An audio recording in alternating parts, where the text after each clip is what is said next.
And for last 25 years, we are developing the capacity of the microfinance sector from different aspects, and also like with the time your this character of the training, the content of the training has also changed. So sometime it was when it was early, it was much more like around the processes and everything, then products. Then when government came up with RBI came up with the regulations, now it is compliance as well as product diversification, all these things. So in that process, we could understand that our members, they are compliant with this different kind of compliances, regulatory compliances. However, there are certain challenges. When we travel a lot and also we talk to our members, members are very good, members are really appreciated. They always, if there is some problem, they always come to us, they always revert to us that there lies the problem, if you can help us out. So in the continuous this your communication with them, we could figure out that we need a round up meeting on the compliance side.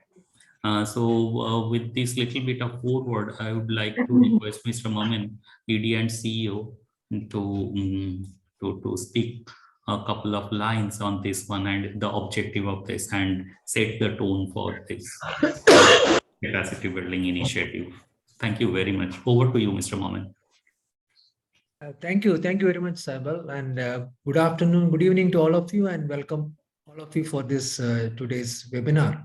I'm really happy to see a good participation, good level of response from the people, which shows the importance of the subject which we are talking today. As you all know, we are in a financial sector, and we are a financial institution doing financial intermediation. There are a lot of regulations set around us.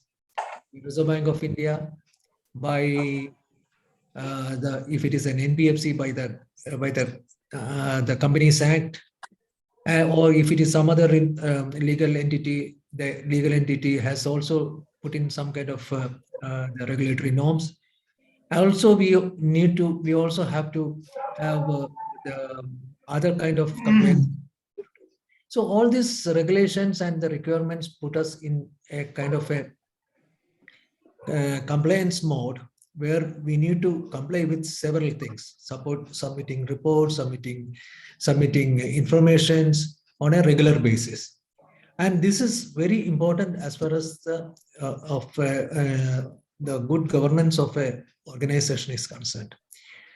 And because I myself had been a managing director of one of the microfinance institutions, and I know how important this subject is.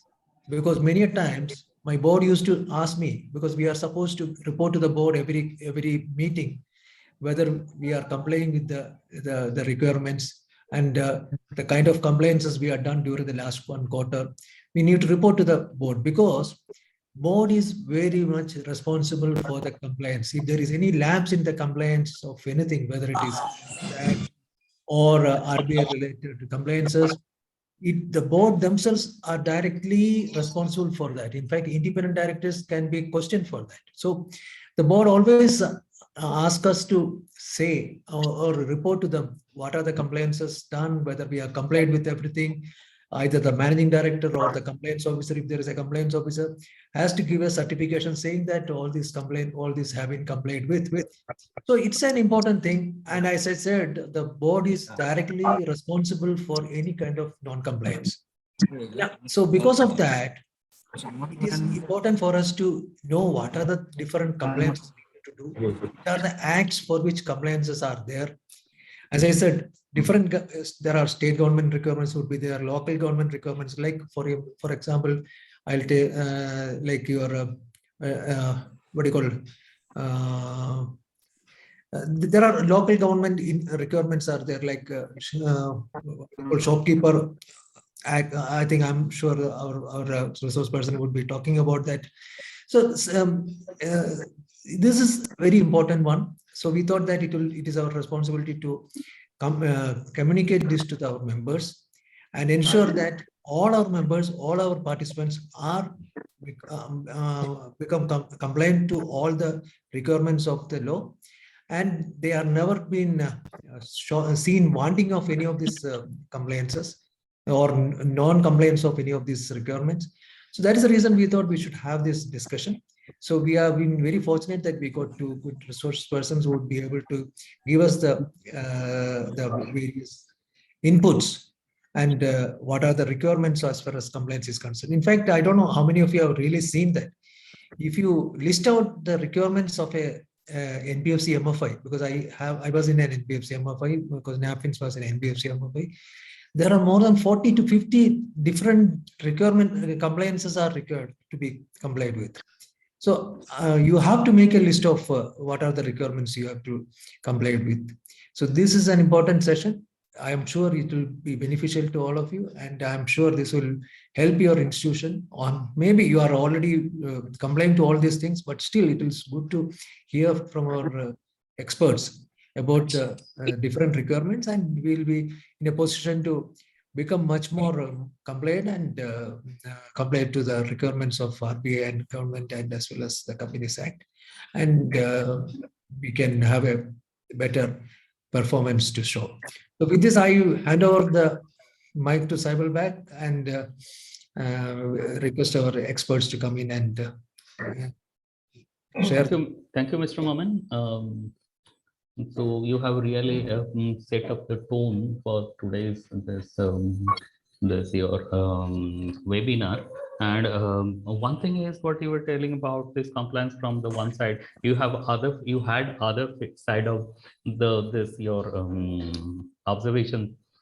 This is like if it is not compliant, possibly the lenders won't lend them. That's another side of the story. Yes, So we need to be, yes, so we have both of the sides. It's very important for us. So I would request. I'm seeing a message that it is not audible. Is it not audible? It's audible. I mean, I can hear. No, I'm seeing several messages in the message box that it's not audible. I think it's. Is it okay? Yeah, it's okay. Yeah. Okay. So now I would request Mr. Vikas from Sa-Dhan Credit Care Limited to do the first and opening presentation. Thank you. Vikas, over to you. Thank you, Sabu sir. So now I would request Mr. Dheeraja from the Sa-Dhan Credit Care, the Chief Risk Officer, to start the presentation. Then we will we have some other members from our Sa-Dhan Credit Care will take the presentation as per the advice or the Ravindra, Bande sir. Request everyone other than the speaker to switch off their mics so that it doesn't disturb others. And I also forgot to make a mention of Sa-Dhan, because they are the one who are making this presentation. So thanks, my special thanks to the CEO HP Singh Saab, as well as the entire team of Sa-Dhan for being with us, for sharing your knowledge and information. Thank you. Thank you. Over to you, Dheeraj sir. Okay. Good afternoon. Good afternoon, Sangeeta madam. Good afternoon, Maman sir, and good afternoon, Sebal, and other team members of the Sa-Dhan who is attending this roundup interface. Myself, Dheeraj Jha, and I will start the presentation discussion. Then I will be on, since compliance is a big topic and it has different aspects which needs to specialization of that particular field. And among us is Mr. Rohit, who will guide us through the tax related matters. Mr. Vikas is there, who will help us in getting through the SEBI regulation related aspects. And Mr. Amit is there, who will be helping us on the overall the accounting aspects of the thing. So going ahead, I will start the presentation.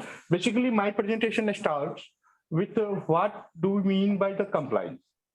So this is the basically agenda of the presentation. First, we will discuss about the definition and the scope of the compliances. This will be in terms of the RBI guidelines, not strictly in the RBI guidelines, but definition and the scope of the compliances as a subject has been accepted from there.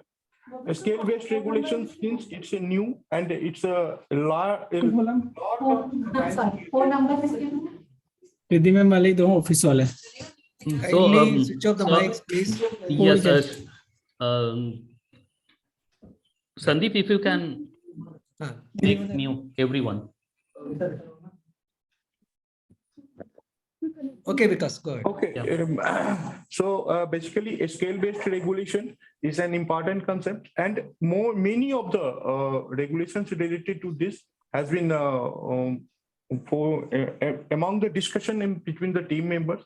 So this has been covered, and challenges in the last we will discuss about those part. So next slide, please. So basically, this is the RBI circular 11th April, which discusses about the compliance. Compliance is an integral part of effective governance, internal control, and risk management. So it has used three terms: effective governance. So compliance has been accepted as an effective governance and as a continuous mode. When it is saying effective governance, which is an ongoing ongoing basis, so compliance has to be through ongoing basis. This is telling about the continuous process. So process improvement is emphasized here. Then it's a method of internal control also. It is not that just the regulatory things we need to go for.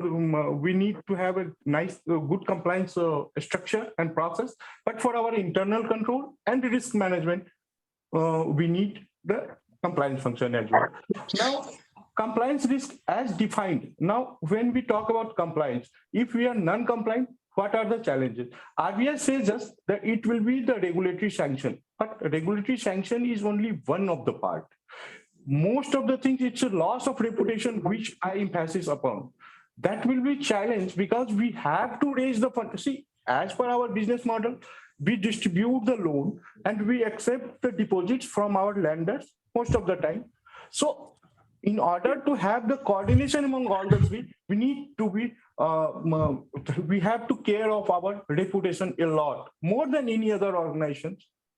So this is where we need to emphasize.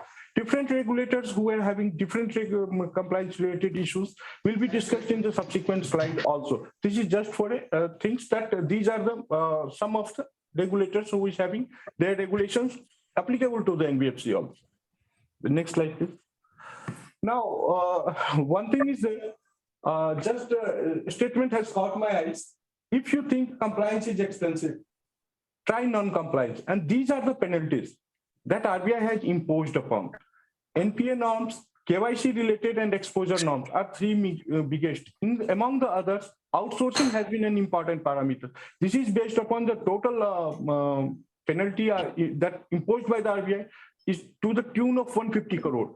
150 crore overall for a financial industries may not be big enough. Point is, reputation loss is much more than that.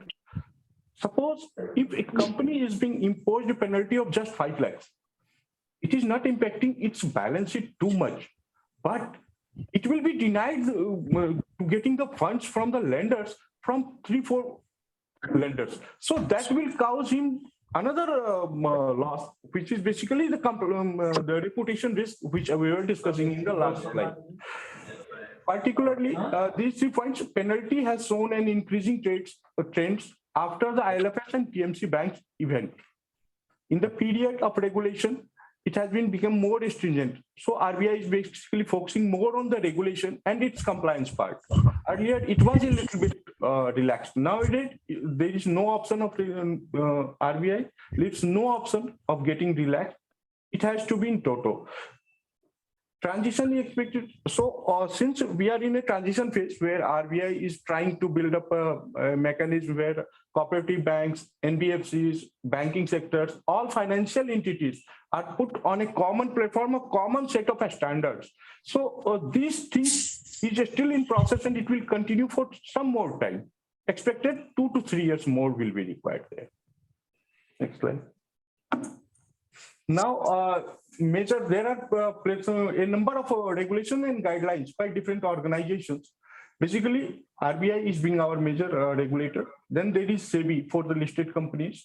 Then taxation, tax-related issues. and Ministry of Corporate Affairs. Apart from that, there are other things which we also factor in our compliance functions.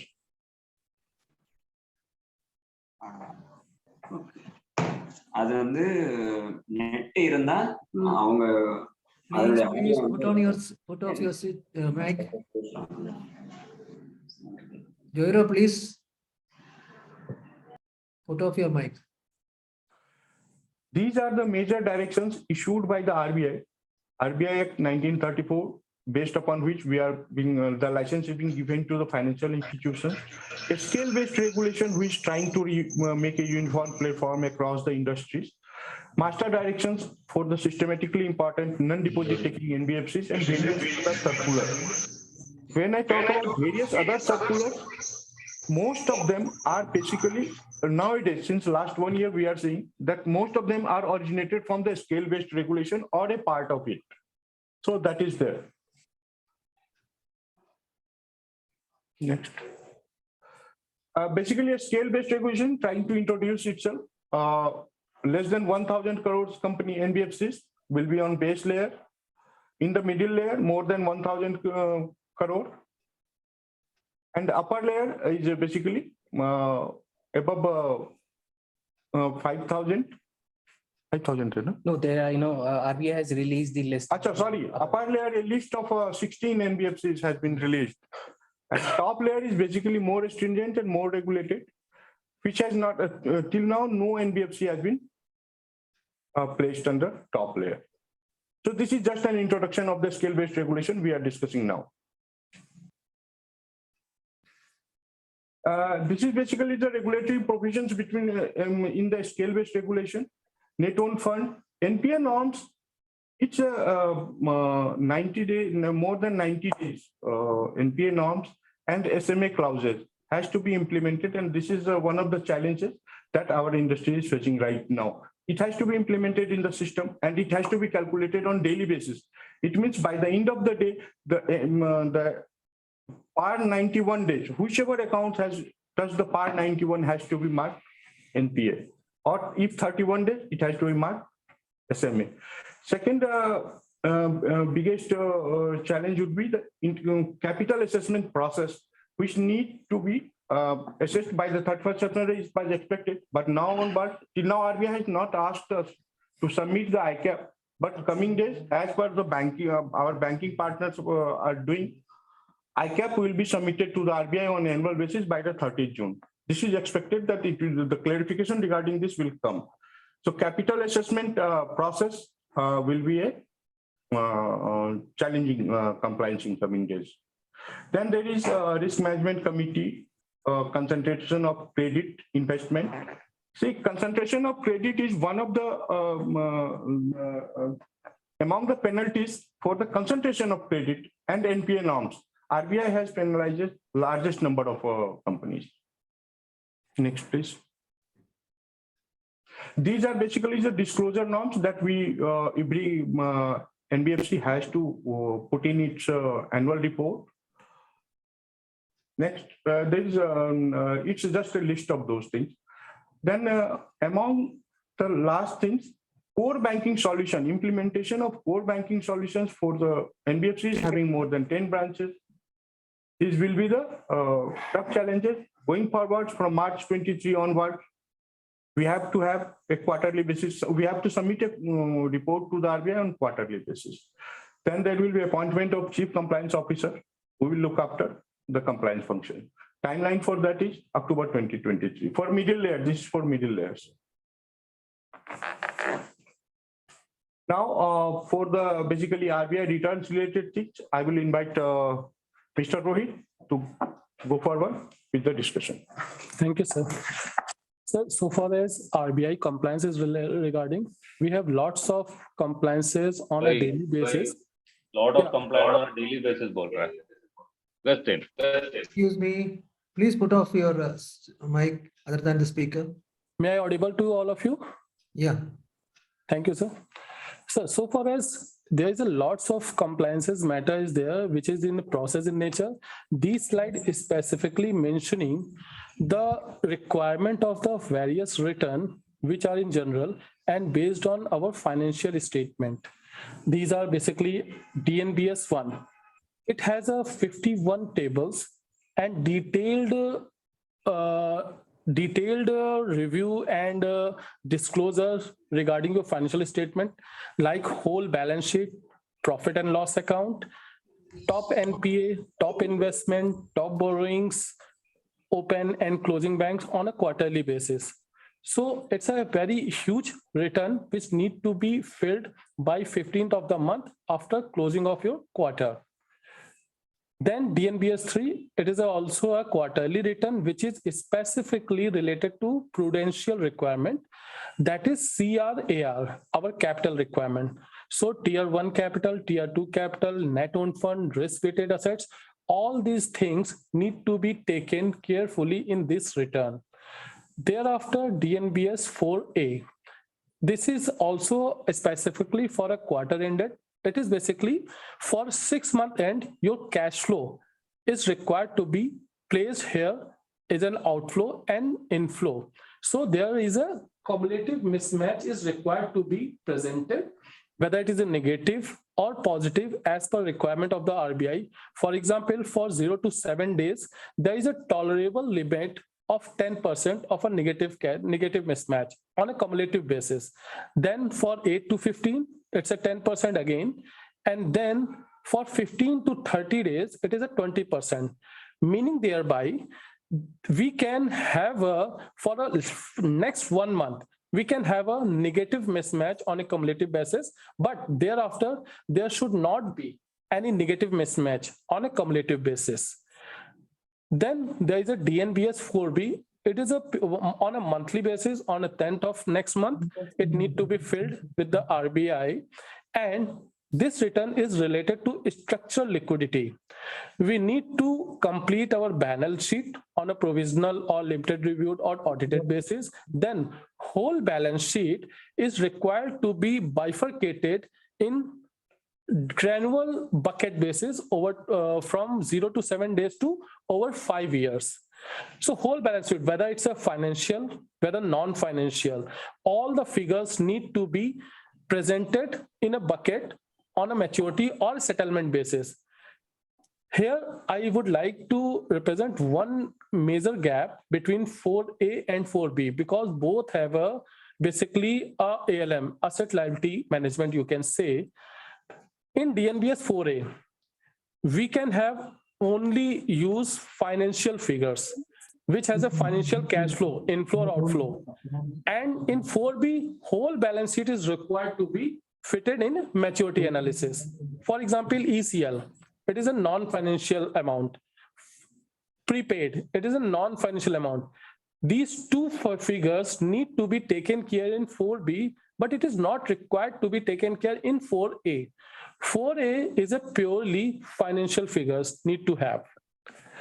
So these 4 returns are very much vital with respect to RBI and need to be filled in a timely manner. Thereafter, there is a one new return that is called DLA, Digital Lending App. RBI has a separate portal that is called a data collector, on which a single page form is there. If any NBFC is using digital lending platform, whether it's in-house or through a separate agency, they need to fill the information on a quarterly basis by 25th of the quarter end. Next, submission of interest rate data. This is also a new requirement from the RBI. Right now, it is being filled through email. Recently, for the 9 months from April 22 till December 22, this data with respect to disbursement on month and outstanding on month has been submitted with the RBI. Now from January 23, it need to be regularly filled, submitted to the RBI on a monthly basis by 15th of the month. This return basically has a 2 Excel sheet. One is related to disbursement on each rate wise, meaning thereby if you have a 10 rates for in terms of your disbursement, so all need to be taken care in this return. then weighted average lending rate need to be calculated. Thereafter, it's a restructured liquidity data. It is also on an email on a monthly basis. It is actually a repetition of DNBS 4B, but because it's regularly required by the RBI, so we are filling that. But it is a duplicacy, we can say. Collection and disbursement efficiency, very small level of return it has. This is only a disbursement and collection figures. Last is sectoral deployment of credit. It is also submitted on an email. It has a similar information which is already being filled under DNBS 1. DNBS 1. Excuse me, can I request the others to switch off the mic? Mr. Gurung or somebody who's. Okay. Yeah. Yeah, thank you, sir. So sectoral deployment of credit, basically nothing. It's with respect to MFI, there is a one single row with respect to MFI, we can fill that data. But if we have an exposure with respect to other industry, textile industry, oil industry, pharma industry, so we need to bifurcate our portfolio in different bucket as prescribed by RBI and need to share the data with them. That sectoral development of credit information is similar, which is also available in DNBS 01 under table 9. So this is a major returns. It is not 100% return. It is a major return where we need to, on a monthly and a quarterly basis, need to fill.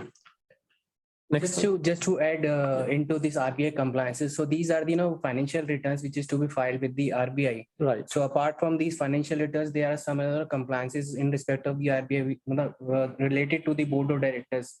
Be it of the kind of the fit and proper criteria which is to be filed with a quarterly basis. There is some DNBS 13 also, which is related to the overseas investment. There are some monthly compliances like short-term foreign currency. When you have to be update to the RBI on the monthly basis that there is no foreign currencies there.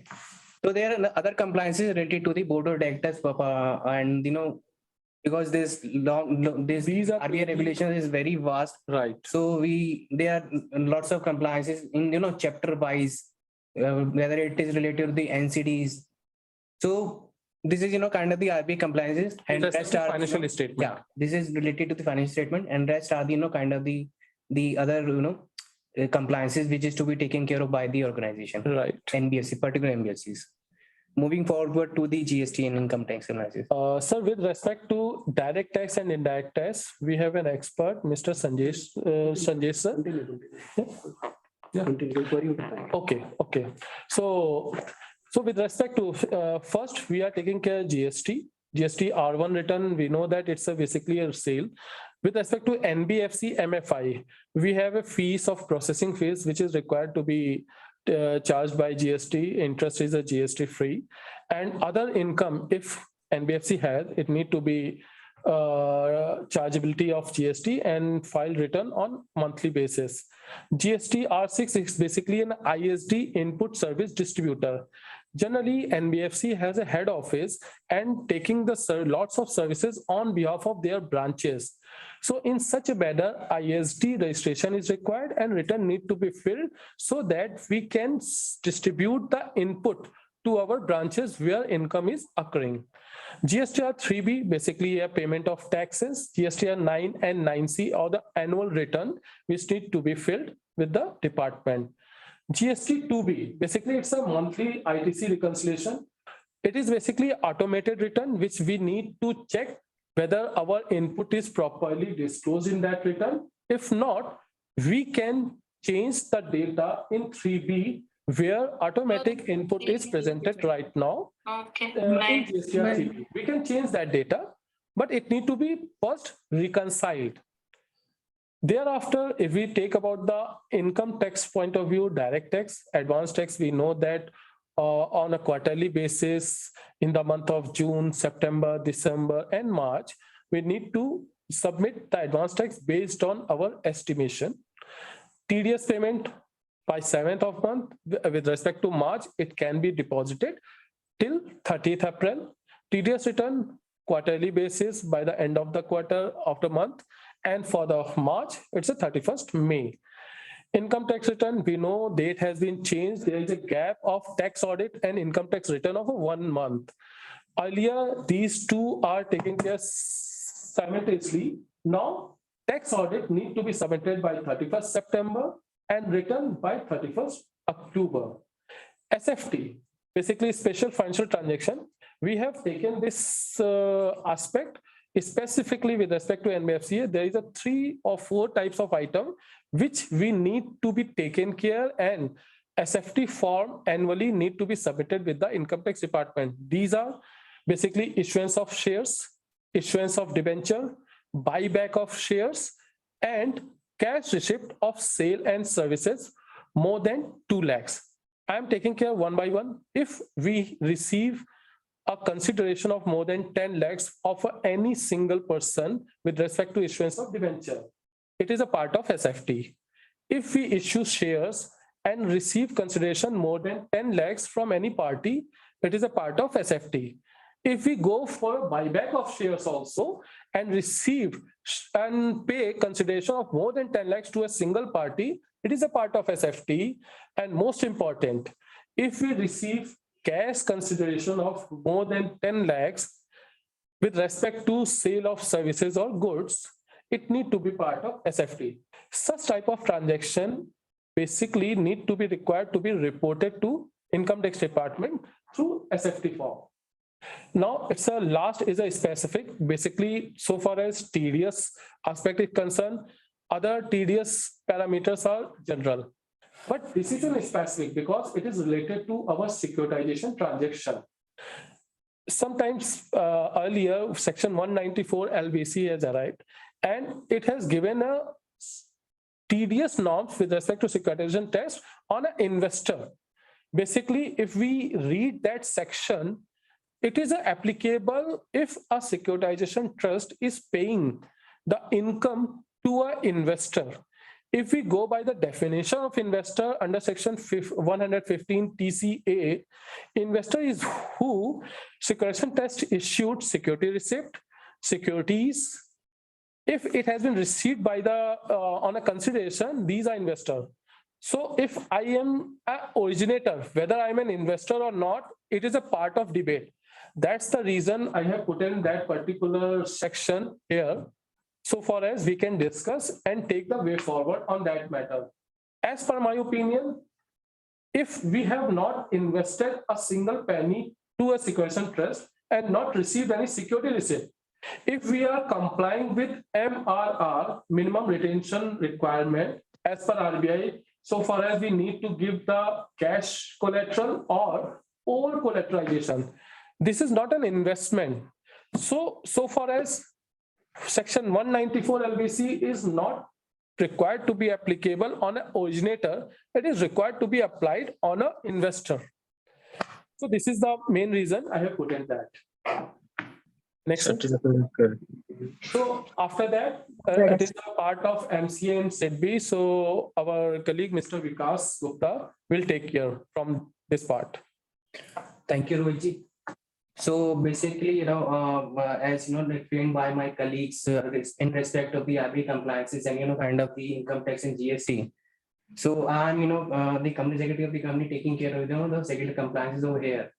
So it is the MCA part. I'm just seeing the good amount of the participants are there, and majority of our from the CS community as well. So they are more aware of all these MCA and the SEBI guidelines. So from the MCA perspective, the whole Companies Act is covering under the MCA part, right? And in the Companies Act, they are as all are aware of the one of the vastest this act in India. So it contains the various rules, set standard issued by the the Institute of Company Secretaries of India, and there is one more the institute this fund constituted by the Government of India, the Investor Protection Education Protection Fund. Moving on to the major compliances, these are the basic compliances which are being taking care of the Companies Act part, board meeting, journal meeting, the form filing relating to the board meeting related, and there the annual filings will be there, after the AGM, and kind of the regular annual compliances related to the annual disclosures. It comes under the SEBI LODR as well, and the RBI guidelines. It is coming under, we have to place before the board of directors on annual basis. So these are the some of the compliances under the Companies Act. Moving on to the the SEBI part, because since the Sa-Dhan Creditcare is a listed entity, both on the Bombay Stock Exchange and National Stock Exchange. So some of the major guidelines are covered on the Sa-Dhan. For example, the Sa-Dhan SEBI LODR regulations, SEBI PIT regulations, SEBI SCST, SEBI ICDR. So these all are major regulations under the SEBI guidelines, and since we have also some non-converted ventures are listed on the the stock exchanges, so there are some guidelines related to the non-convertible securities. The other circulars issued by the SEBI, the ESOP guidelines are, so there are a good amount of the SEBI regulations applicable on the Sa-Dhan Creditcare. Moving on to the major compliances in respect of the SEBI part, because these are only applicable on the listed entities, not on the non-listed entities. So these are basically the interest which the company is paying to the debenture holders. So these quarterly compliances are also there in respect of the grievance redressal mechanism, and there are one the quarterly compliance which is related to the corporate governance, which the company is required to file the corporate governance report, which comprises of kind of the details of the board of directors. So there's one just like the quarterly compliance of the board meeting notice to the stock exchange, quarterly compliance shareholding pattern, filing of this yearly compliance is filing of BRSR report to the stock exchange. So these are the base some general compliances which related to the LODR.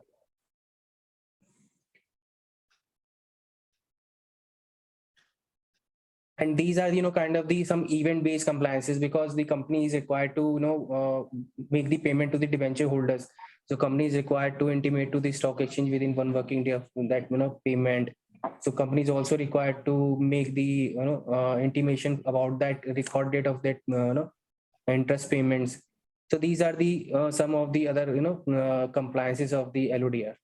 There are other compliances covered under the PIT, SCST. So which all are event based and just arising whenever the event is happening. So moving forward on the last slide of the, if you can say so, I would request Mr. Dheeraj Jha to just explain the challenges and the solution in respect of overall compliances available into the industry. Apart from that, the discussion that we had with regard to the RBI regulation, tax related regulations, SEBI related regulations, MCA related regulations, we are having some regulations related to the HR practices. EF is there, ESIC is there, labor law is there. These are also there. And over a period of time, we need to comply. We are discussing nowadays what are the major challenges before the compliance as a function for the NBFC and solutions that are available to us. Going forward to the major challenges, most of the compliances are with the different departments, and different departments are work under in a silo and disconnected systems. When I say siloed and disconnected system, it means HR related compliances are mostly handled by the HR. And it is not being most of the time not available to the finance department, or finance related compliance are mostly taken care of by the finance department and not available to the compliance. The challenge is that if the same figure is being provided to different regulators by the different departments, sometimes suppose the current month in current quarterly, current yearly reports, but if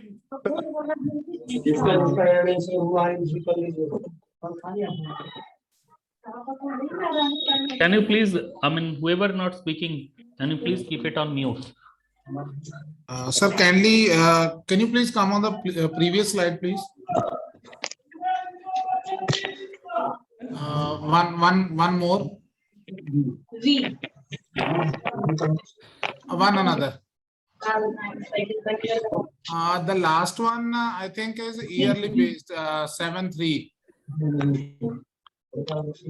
Compliance related to share transfer activities, STRTA 7.3, as per the amended LODR This is the on yearly January compliance. 17. This is a yearly compliance. Yes. And the next one to this is also a yearly compliance for TEEP. Yeah, that's what it is These mentioned. both are the yearly compliances. Yeah.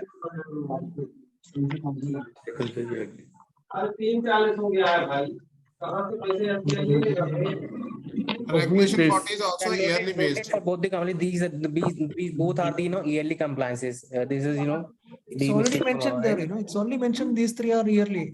In the second Yes, column it was written into the frequency yearly that because it But was statutory there. timeline is written as end of the half of the year. Yeah. Noted for that.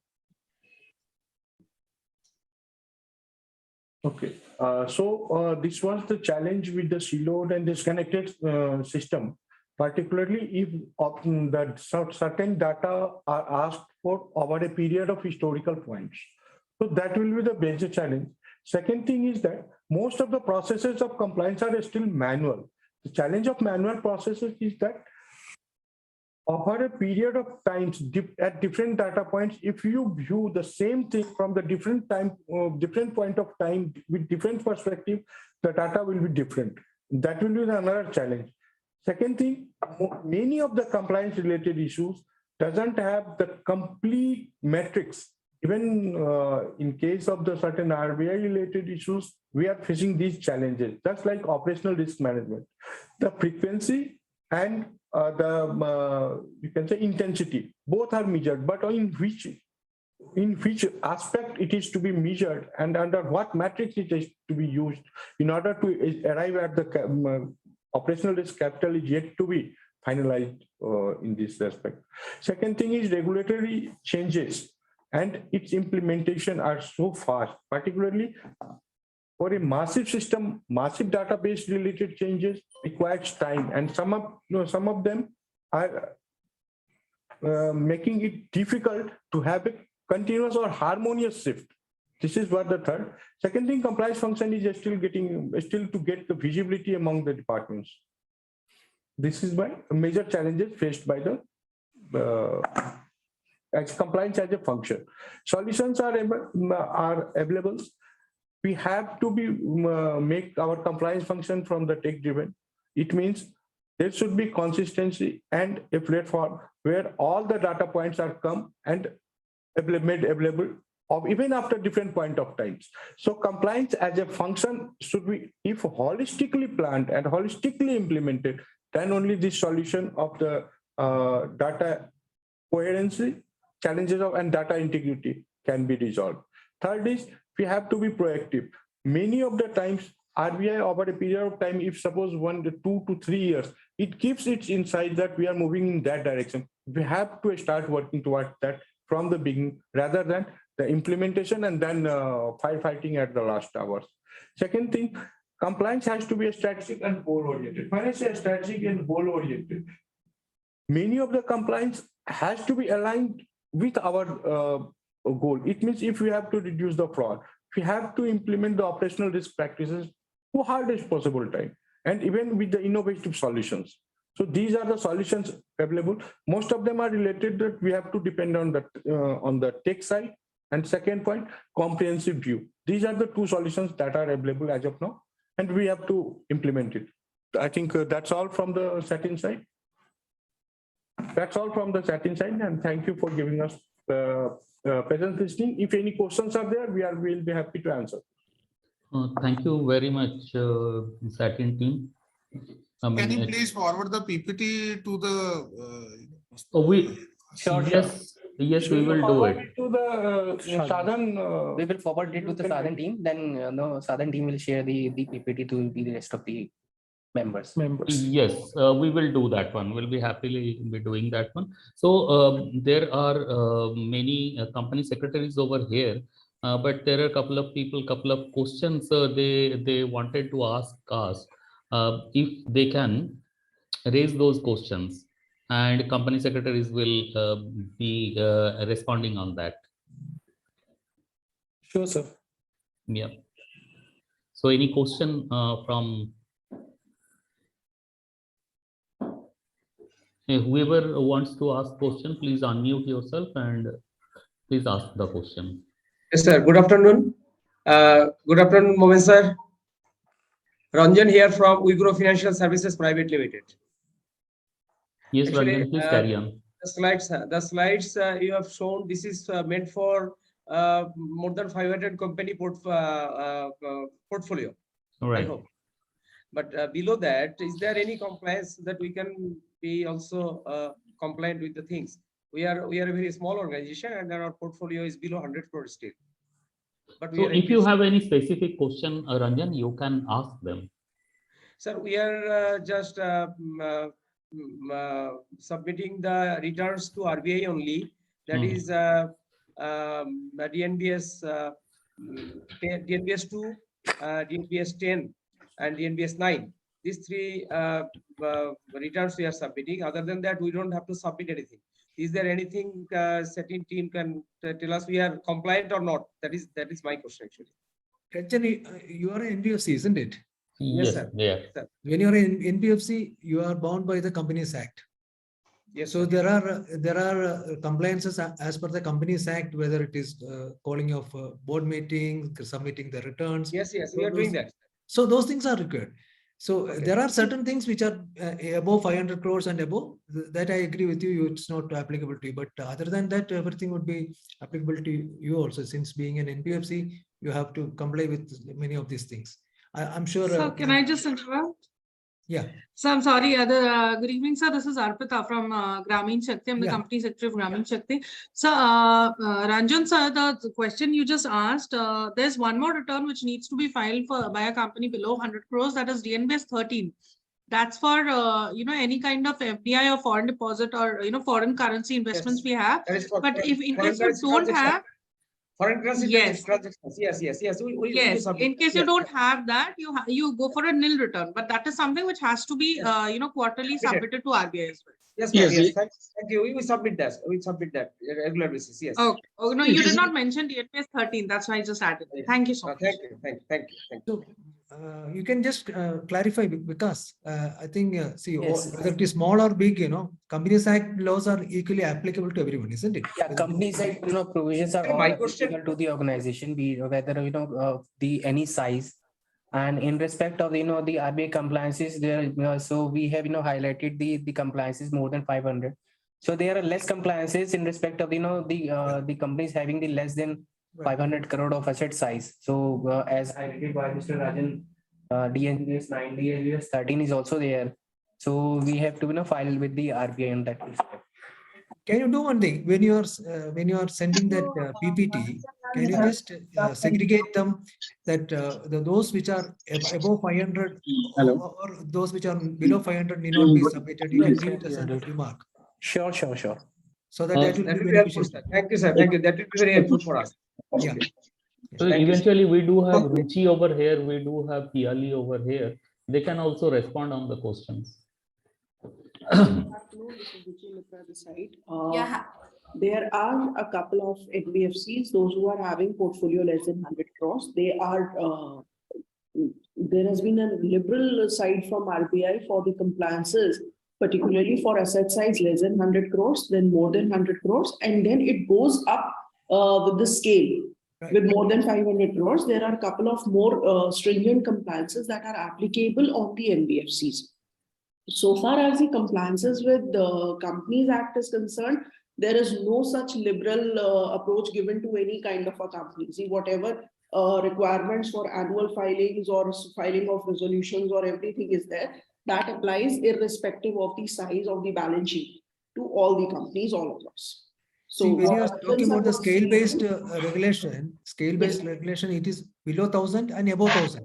These are the two categories, which is bottom layer and middle layer, isn't it? Exactly. Right. And the other two are actually, one is deposit taking as well as one is, I think, Sir, to add on that part, with respect to RBI compliances, there is some more returns with respect to fraud. That is FMR1, FMR2, FMR3, and FMR4.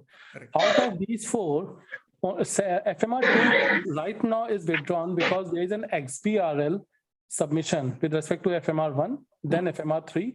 FMR1 is basically if you have a fraud case of more than 1 lakh, then you need to file FMR1 on an event basis. Thereafter, if is there any recovery on that part, you need to file FMR3 with respect to that FMR1. And after that, FMR4, which is related to snatching and robbery cases. So far as fraud is less than 1 lakh, it is related to FMR2, but it is right now is not available to be submitted with the RBI. So it is on hold basically. But there is also a norm like if the fraud is done by the internal staff, if it is about 10,000, I think some report has to be submitted. So earlier it is FMR2 over the mail, but right now they are basically switching to XBRL. So FMR3, FMR1, 3, and 4 is available to be submitted, but FMR2 is not available to be submitted. It's just a transition phase. Yeah. It will be available soon. XRBL means they are directly integrated their system with ours. Right. The new guidelines had come in the last year in the month of July. Yeah, from July. Yeah. So they are just implementing the new forms into the system, and the company is required to comply according to that. It will be web-based form, expected is there. Then subsequently. As of now, it is in XBRL. Then we will So is this applicable for all type of companies from the perspective of asset side? Yes, sir. Fraud-related compliances has to be for every company. For all regulated entities, sir. Okay. Thank you.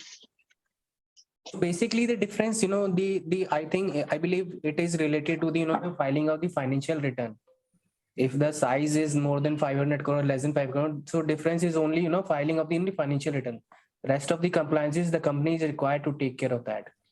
No, when the scale-based regulation has come, that differentiation of below 1,000 and above 1,000 only. So is that 500 is still applicable? It is again also the confusion because the earlier non-deposit deposit taking remains same. The new concept scale base is coming and they have bifurcated the asset size of the 1,000 crore, less than 1,000 crore and more than 1,000 crore. Sir, one more thing we need to add is so far as scale-based regulation is concerned, they have categorized the NBFC as different category and some more rules and regulation is given in as a scale-based regulation with respect to middle layer, base layer and upper layer. So far as our master direction, which is basically for NDSI, deposit taking, non-NDSI, these all are also applicable right now. All these things are applicable with respect to return filing is related to 500 above, less than 500. Scale-based is not regulated these such type of provisions. Okay, thank you. That's a good clarification. Anyone else would like to share anything or would like to ask something? Would you like to have any specific inputs to be explained in more? You can tell us. Yeah, hi, this is Piali. I'm Company Secretary of VFS Capital Limited. In addition to what has been clarified by Sa-Dhan regarding submission of regulatory returns to RBI, so that's not expressly mentioned in the master direction though. It's only mentioned that we have to also submit audited DNBS 10. So in addition to that, as a matter of practice and a matter of corporate governance, we should also file DNBS 01, 03, 4A, 4B and 13 for the last quarters audited returns because RBI is looking for the audited returns as well. Right. Basically here in XBRL, there is a clause which says you need to file a return on a timely basis within 15 or 10th. If you have under the audit scenario or limited review, you need to again revisit after completion of your review or audit. Yes, we have to ask for we have to give them a request. We have to request them to open up it, and again, then we will be able to submit the audited return. Right, ma'am. So that's a mandatory requirement, though it is not specifically mentioned in master directions. Correct. Ma'am, for your knowledge, it has been mentioned is an XBRL portal itself. Yeah, XBRL portal, we have to, in many cases, like many companies may not have DNBS 13, they submit nil returns. Right. In that case, we have to just change the terminology from unaudited to audited, and then we have to submit again the nil return. So there is a question on many people that there is no details, no audited details, how we will be submitting. So it's just that we have to change the nomenclature from unaudited to audited, and then we have to submit it. But it's a mandatory requirement. Probably many MFIs and NBFCs are not aware of it. Agreed. So that is the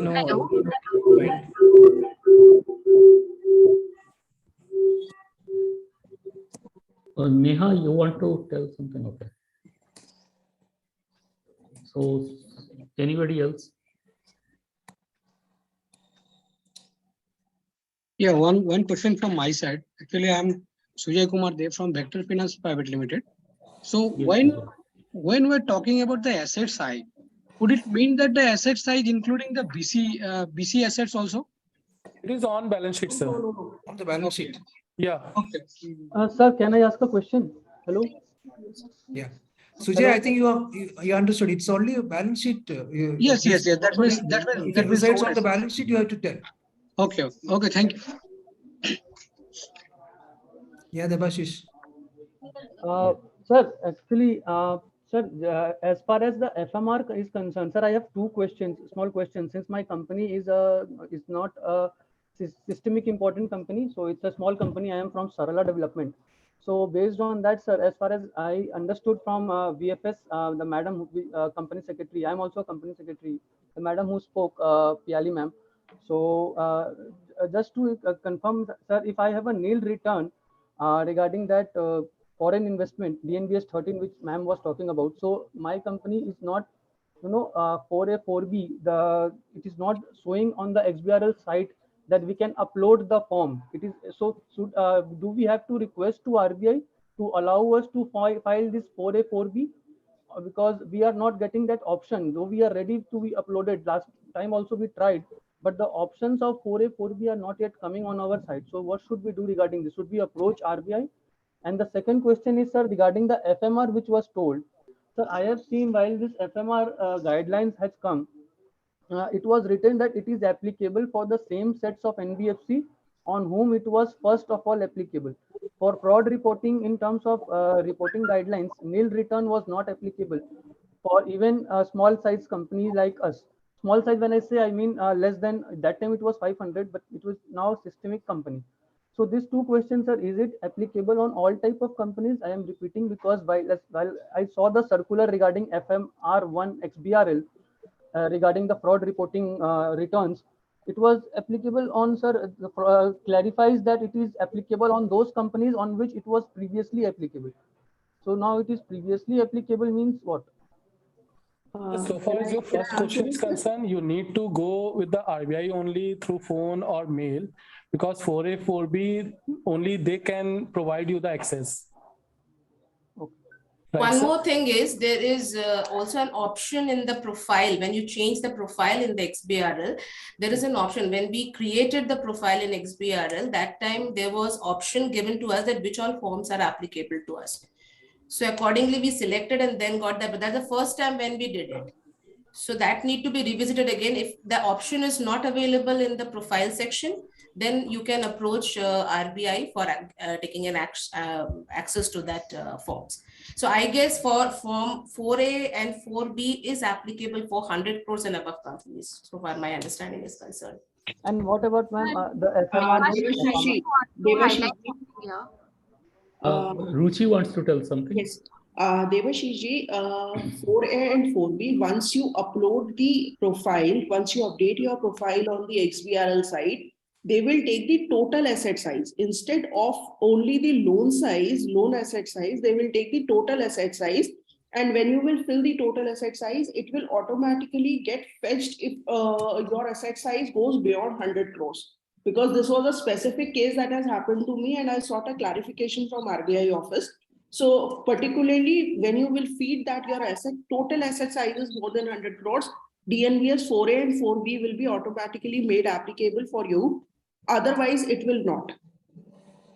This is the first response to your query. Secondly, regarding FMR guidelines still say, and a couple of days back, we had a discussion with some of the RBI officials, and they said that it is still applicable on those companies whose asset size they are either deposit taking or they are having asset size of more than 500 crores. That is under the category of systematically important. Yeah, ma'am. So for small size companies, right now the FMR applicability is not there. It's not there. Okay, ma'am. Yeah. So Okay, do we need thank to you, ma'am. file the nil FMR return? Yes or no, Ruchi? No, absolutely, because it is not applicable on you as of now. Okay, okay, Yeah. got it. And Thank one you, more ma'am. thing, I have one more question. I am from Swasti Microfinance. So recently for that acrylic return, they have started, I mean the RBI has initiated with the phase 1 and phase 2 different sites, XBRL systems. So have anyone is facing the issue with the login over there?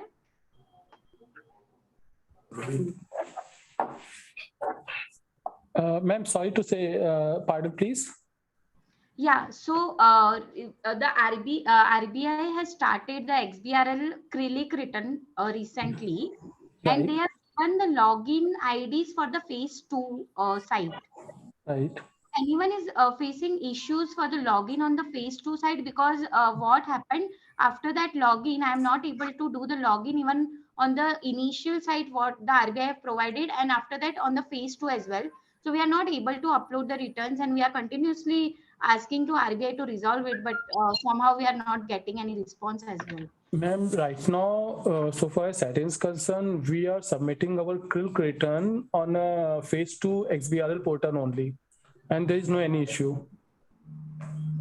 Okay. How about any? So How I about think others? you need Are they, to anybody go else to is the facing the RBI problem? officials only. Okay, so are you using the different software what we are downloading the return Ma'am, we are package? using the utility of RBI portal only. The same utility, the earlier one we are Yes. using it, right? Yes, yes. Yes, we are also using the same, but still, I don't know, we are getting the issues for the login as well and at the time of filing the form as well. Yeah, that's a request from my end also. This is PLE, request to the Sa-Dhan team to kindly approach RBI regarding coordination and contact details for XBRL, because it's only like we have to mail them and they will be responding on mail. So there is no contact number or any customer care number for the XBRL team, so that in case of very urgency, we could contact them and get the resolution from them. Ma'am, for this purpose, I think we all need to request to Sa-Dhan. Yes, right. That's highlighted by Mr. Pankaj also in the last slide, because we have lots of circular, we have lots of things available into the RBI. And at times, many times happens that the site is not working properly, login issues are random. So in that case, we are regularly following up with the RBI guys only. Yeah, that's the thing. Yeah. We have to follow up with our contact person in RBI, and then they are again following up with the XBRL team. Yes. So there would be a request So, sir, can I ask a question, sir, again? Sir, this is Devashish Mohanty. I am sitting with Devashish Mohanty. I am the company secretary. My name is Rohit. I am from Sarla. Can I ask a question, sir, again? Please do. So thank you, sir, for allowing. Sir, this session is regarding the compliances. So I guess Companies Act also is covered, more or less. So while I am asking a question on, sir, form CSR2, while we are approaching the form CSR2, my just basic question is, sir, regarding the recent amendments which has come. Actually, sir, the amendments which are coming is not very clear, apparently, though we have to read it in length, though to understand it, it is very, apparently it cannot be seen. But my question is regarding the applicability of the CSR. For example, sir, the new guideline which is which we have seen, the recent amendment 3 months ago, in September it came. It was telling that though your company does not have the profit for more than 3 years, those provisions are now excluded. It was to be for complying with the CSR applicability, 3 years criteria was there, but now those provisions has been omitted. The word has been used as omitted. So is that CSR applicability if our company is not meeting any of the criteria in a financial year? Earlier we used to see 3 years. It has to be out of the range of that 3 applicability clause, 5 crores profit and all. Now is that from the next financial year we don't have to see all this, and straight away while we are out of those 3 clauses, it is totally that we are not mandatorily binding to have this CSR obligations on us if the unspent amount is not there? Rightly said, Mr. Debashish, because in the starting part, it was the any of the financial all the financial year. Then the amendment came. Then the any of the financial year, and the recently after the amendment in the September. So in case not company is not just following the threshold limit, the company is not required to comply with the CSR provision. Even if the project is ongoing and some unspent amount is there, that we will be finishing it off in March. But even if for that part, I think you just have to comply with that unspent part, because it is if you are not spending that, the amount is the transfer to the unspent after that investor education protection fund as well. So in that part, you have to just take care of that CSR compliances. But for the applicability after the amendment came into the September. So in case the threshold is not met, then the company is not required to just comply with the CSR provision. Thank you, sir. Thank you. Thank you.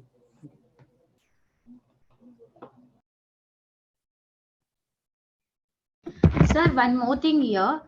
In the XBRL written side, PPT, you have written so many email returns that we have to submit it. So I think I have seen that list, and we have received only 2 to 3 emails. In this PPT, I have seen 4 to 5 returns which are showing that we have submitted on we have to submit on email.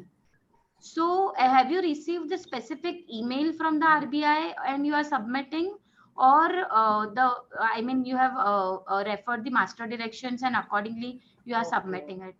With respect to all the returns which are mentioning as a through submission through email, it has been specifically received a mail from RBI with respect to submission of these these returns. Most of the time, email are mentioned in the instruction itself. If it is not, the subsequent email will come from the RBI. If this you have to submit this return on this particular email. We are getting this. Currently, I am just receiving 2 emails for collection and efficiency and structural liquidity. Yes, ma'am. We have mentioned here, ma'am, we are regularly submitting that return. Okay. And just one thing, Rohit, you add the email ID also. No, along with the return. It's for like the specific maybe mails for the specific entity, because every month in the beginning of the month we receive 2 or 3 mails from the RBI side that you have to by the date. Collection efficiency, structural liquidity. Might be it is not required from that entity. From other entity also. Yeah. Okay. So if you receive, if you are not receiving such mail for that requirement, so you are not you are free for that. Okay. Yeah. Okay. Yeah. Thanks a lot, sir. Thank you. Any other questions? Hi, this is Arpita again. Yes, yes. I'll just take this opportunity to ask the other MFIs over here. We had received a mail from RBI saying that we had to register into CKYCR platform to upload the data of the borrowers that we lent to. But they have mandatorily asked for Aadhaar and PAN of each borrower. Now, in the rural areas, there are instances where the PAN is not available for the borrower. We take Form 60 or whatever is the alternative. Now, because of which I'm not being able to upload the data. So is it compulsory? Because in between there was a circular which had come up that for MFIs, NBFC MFIs, because they have so many borrowers from rural India, this registration was not compulsory. I just want to ask my fellow mates here, is it compulsorily done, or is it actually exempted for NBFC MFI? Somebody can respond. See, there are two things. First is for the MFI industries, CKYC is not needed. As of now, we are not uploading it for the MFI clients, but for we are working on a JLG model.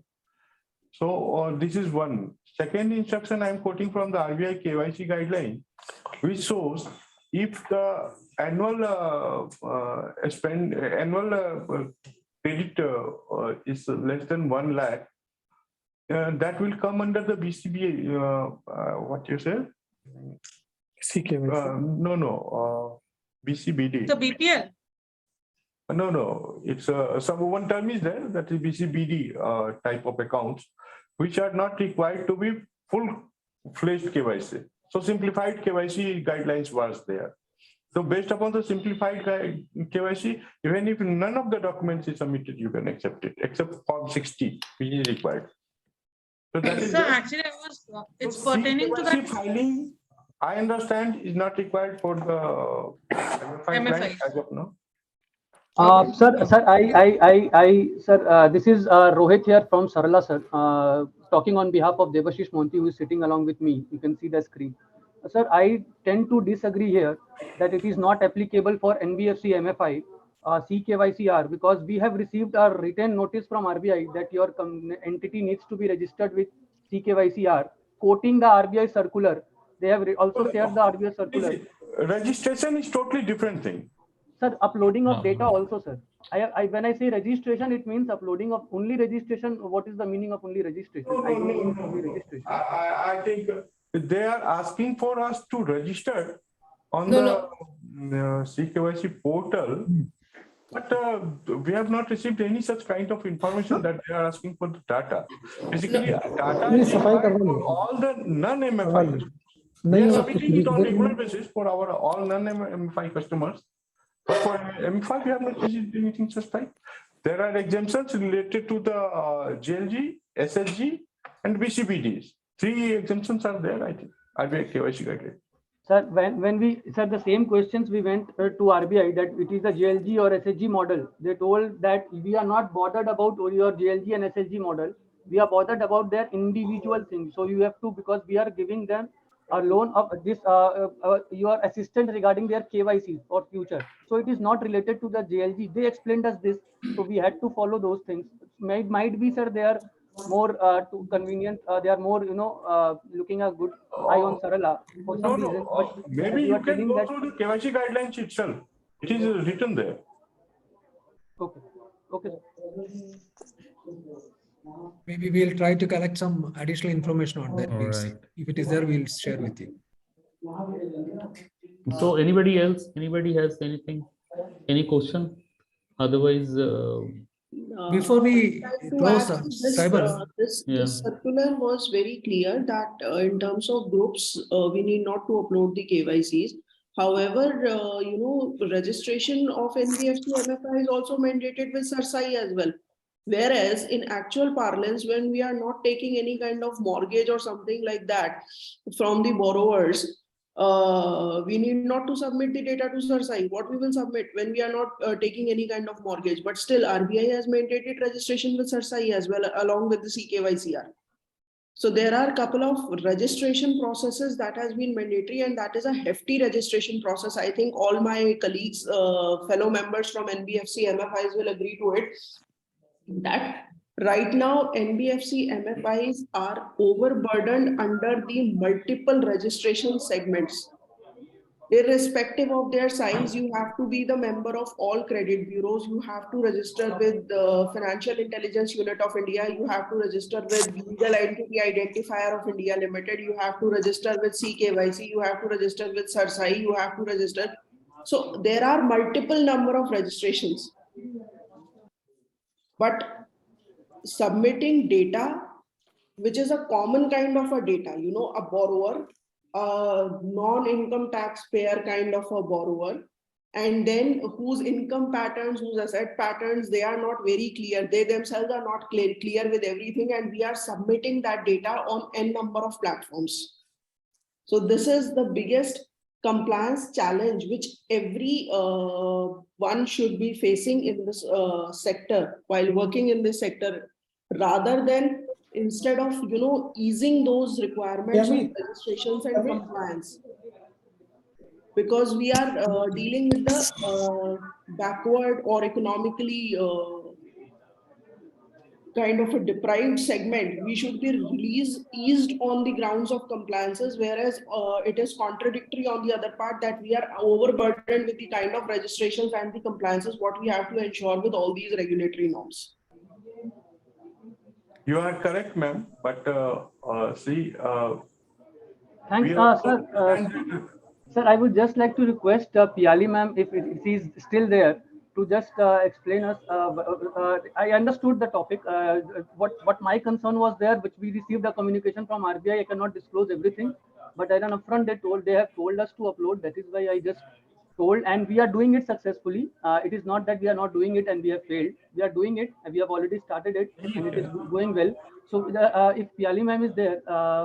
Because her company is a very the compliance are more broader, so she can explain a bit, help us and guide us that what should we do.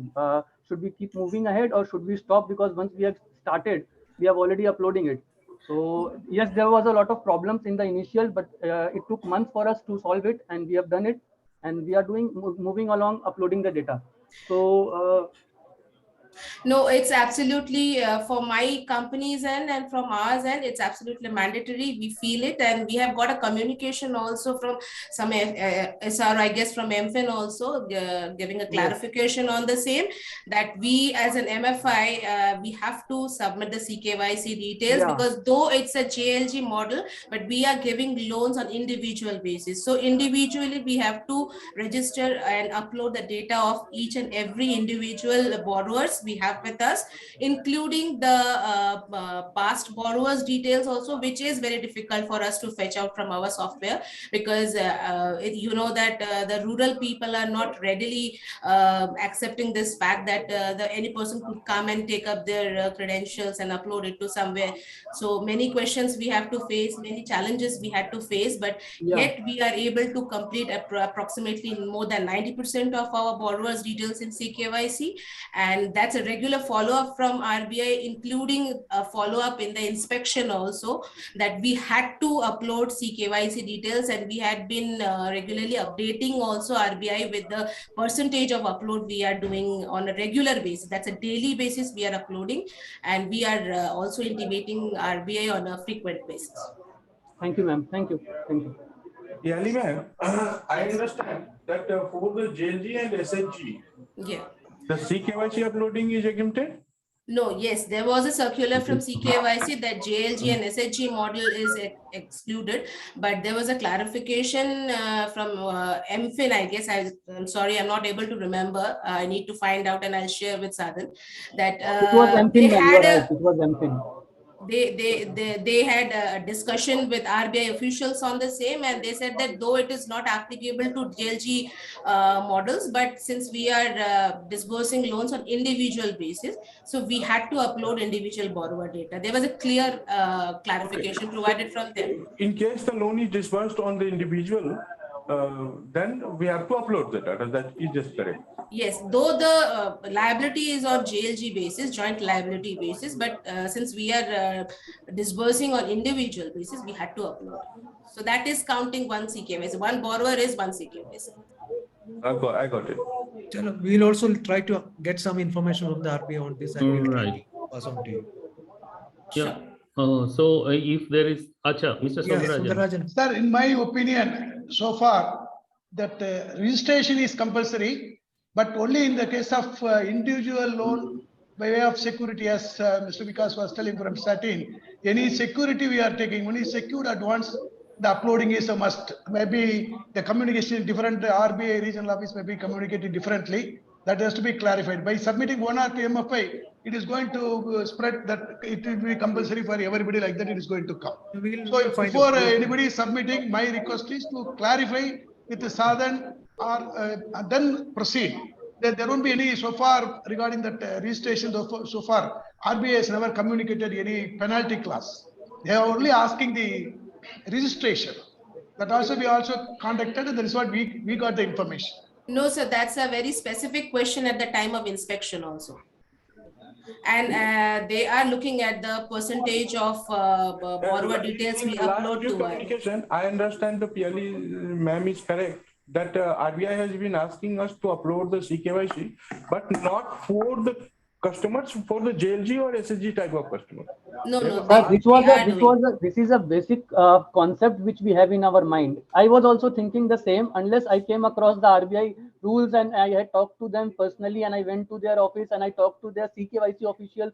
PLE ma'am knows very well how tedious it is to get one data uploaded of MFI. Every one of us knows here. So all those processes took and they have assisted us. This is not the case that RBI just told us. RBI in fact assisted us also that how to do this CKYC and uploading of data. So we were in touch with them and finally it was done on the basis. We also thought that it is JLG and SHG, it does not need to be done. But while we went across and communicated with them, they communicated something else. That it is an individual loan, you have to take it in that way. That is why, sir, I raised this issue. Debasis, we'll find out. Sir, this is only for the purpose if one entity is registered CKYC. After that, we need not collect the KYC form. Only for that purpose they are introducing. That is what the information to our knowledge. Yeah, we'll do that. We'll do that. Okay. Before we close the, I think, is there any other questions? Okay. Otherwise, what I would request everyone to switch on your videos. Let's take a photograph of the screen. Let's take a screenshot of all the participants. Yeah, I would request all of you to. Sandeep, please take it.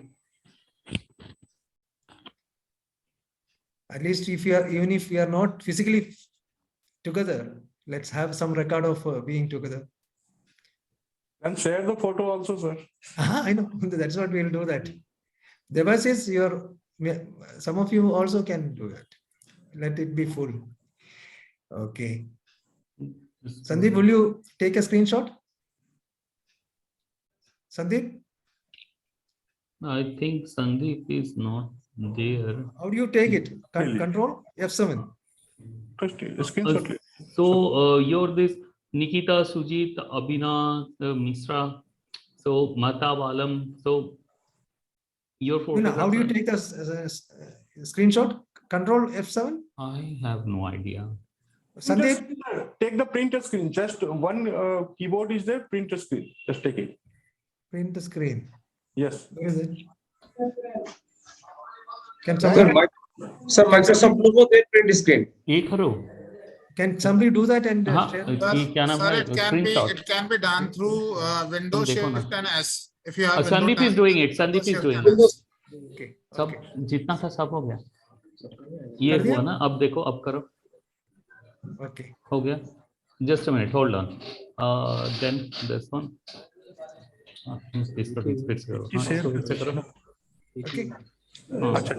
One more request to everyone. See, we had a meeting with SIDBI other day regarding registration with this one, Udyam Aadhaar assisted platform. Udyam assisted platform, because the enterprises which we are financed through MFIs, they need to be registered with Udyam. And for which some relaxation has been given by Government of India. Earlier, they were saying that the individuals, the enterprises should have a Aadhaar, should have a GST, should have a PAN and all. But now that has been relaxed. Only Aadhaar is required for the owner, for the promoter, and they have been also allowed to do bulk upload of the data, because individually the persons may not be able to do that. So for which first step is to do a registration of the nodal officer, which we have decided that by 3rd of February it should be completed. So all of you please ensure that that is done. That is number one. Number two is that since compliance is a very important topic, if you need any further information on any specific areas, please let us know about that. If you want anything more to be done again on a specific area, because I know this is so vast, you can't cover it over a period of 1 hour or 1.5 hours. So because I have myself have seen that it's a huge subject. But since most of you are familiar with that, maybe the task was easier. So if anything is further required, please let us know about it. And yeah, regarding a couple of things, we will try to take the clarification of RBI and get back to you. So there is a request. We do have Sa-Dhan has a platform for company secretaries. So you know us. I mean, either our regional coordinators or me or Sangeeta, whoever. So if you can send us this phone number or anything with a request to include you people over there, it would be good to get you there. And if you have any query, any question, anything, any doubt, please let us make that platform very vibrant, although people are discussing over there. So this is a very instant kind of thing. We don't have to wait for when Sa-Dhan or MPIN will organize this kind of event. So we do have that platform, and very active platform we do have. Please include you. Sir, can you please sir repeat which platform you are telling, sir? So we do have a virtual platform for the company secretaries. So whoever is company secretaries, if you if you request us to include you people over there, we'd be happy to include you, and we would request you to get into that one. It's a WhatsApp group? Yeah, it's a WhatsApp group, and it is very vibrant group. People discuss a lot of things.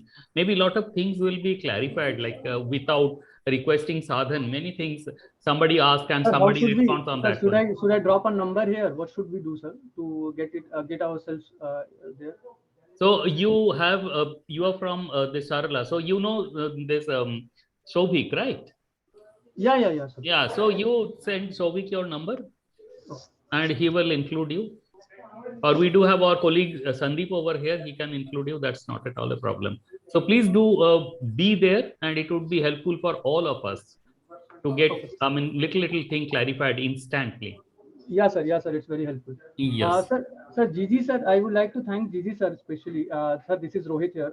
Sir, Gigi sir, that day was regarding that Udyam registration. Sir, he helped us. I had a lot of query, so he helped us in that regard. So my registration has been done, and I on behalf of Sarala, I thank Gigi sir also, and Vinay. That's great. Vinay sir also. He has helped us a lot from SIDBI. I have called him multiple times. I had issues, so he has resolved it. Yeah, thank you so much, Devashish. And others also kindly do that process. And regarding the PPT, Sa-Dhan, I would request you to, because kindly share that with Sa-Dhan. And as I said, make a remark wherever it is less than 500 or above 500, which are the things to be complied and not to be complied. Sure, like that, we will bifurcate them. Because below 100, I don't think there is any segregation like that. Because somebody was asking a question whether what are the complaints as far as below 100 is concerned. I don't think there is any segregation like that. And it's below 100, 500 and above 500. That's all, isn't it? Right. And also, if it is an NBFC, all the Companies Act will be applicable to them. GST would be applicable to them. Then what do you call? There are so many things. Even I was trying to remember about that. Shops and Establishment Act is there. So many things are there. Local acts are also there. So long list of compliances are there as far as NBFCs are concerned. So kindly comply with all the requirements, and let's not be caught unaware or caught in wrong. Thank you very much. Thank you all. Thank you, Ruchi. Sir, I'll send a screen, sir. Okay. I'll send a screen, sir. Thank you. So thank you, Ruchi. Thank you, Piali. Thank you, team Sa-Dhan. It's really very helpful and very interactive. Yeah, I do Thank agree. you very much. I do agree. Thank you, Vikas and the team. Thank you. So much from my side. Thank you very much. Thank you. Thanks so much for this effort. And please do communicate with us if you have any problem. Thank you. And Thanks a please lot. do be there on our WhatsApp group. Yeah. Sure. Thanks a lot. Thank you. And thank you, my Sa-Dhan team also, Sangeeta and Saibal. You have done a good job. Thank you.